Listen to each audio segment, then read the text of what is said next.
ایک شخص جس نے سندھ کی سیاست کو نئی سمت دی، جسے قید کیا گیا، تنقید کی گئی، مگر خاموش نہیں کیا جا سکا۔ یہ کہانی ہے ایک ایسی شخصیت کی، ایک ایسی سوچ کی جو آج بھی زندہ ہے۔ سندھ کے ضلع دادو کے ایک چھوٹے سے گاؤں میں سن 1904 کو ایک بچہ پیدا ہوتا ہے۔ آنے والے وقت میں یہ بچہ بڑا نام کماتا ہے اور تاریخ میں امر ہو جاتا ہے۔ وہ صرف ایک سیاست دان نہیں بلکہ سندھ کی ثقافت، زبان اور شناخت کی آواز بھی بنتے ہیں۔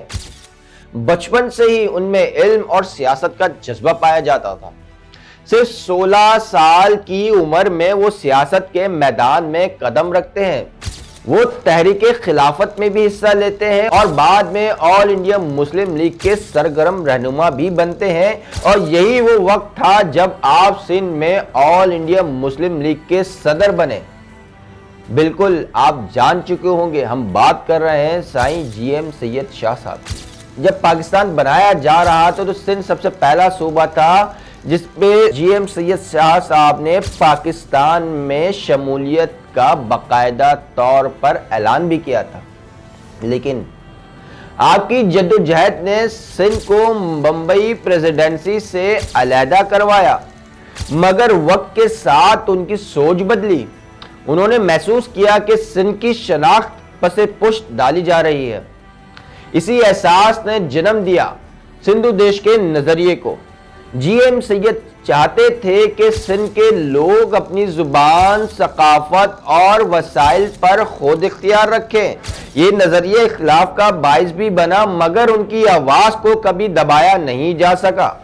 انہوں نے اپنی زندگی کا بڑا حصہ جیلوں میں بھی گزارا، مگر قلب اور فکر کا سفر کبھی نہیں رکا۔ جی ایم سید شاہ صاحب کی تحریریں ہیں جس میں اور میری سیاست اور سندھو دیش کا مقدمہ سر فہرست ہے، آج بھی سندھ کی فکری سیاست کا محور بھی بنی ہوئی ہیں۔ ان کی سوچ صوفیانہ تھی اور وہ شاہ صاحب شاہ عبداللطیف بھٹائی کے کلام سے محبت رکھتے تھے۔ شاہ عبداللطیف بھٹائی کے امن، محبت اور انسانیت کے فلسفے سے بھی متاثر تھے۔ وہ سیاست میں بھی کبھی نفرت کے بجائے شعور اور مکالمے کے قائل تھے۔ آپ کی جتنی بھی سیاسی زندگی ہے اس میں آپ نے کبھی بھی تشدد اور نفرت کا راستہ نہیں اپنایا، بلکہ ہمیشہ محبت، ہم آہنگی اور اصولوں پر سیاست کی۔ 25 اپریل 1995 کو جی ایم سید شاہ صاحب اس دنیا سے رخصت ہوتے ہیں، مگر ان کے نظریات آج بھی سندھ کی فضا میں گونجتے رہتے ہیں۔ وہ ایک فرد نہیں، ایک عہد ہے، ایک نظریہ ہے، ایک فکر ہے۔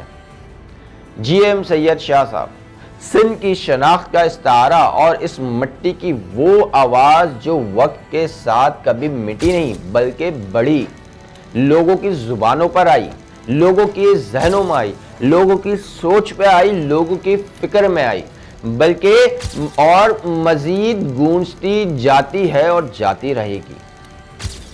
جی ایم سید شاہ صاحب سے محبت کرنے والے صدیوں سے ہیں اور صدیوں تک ہی رہیں گے۔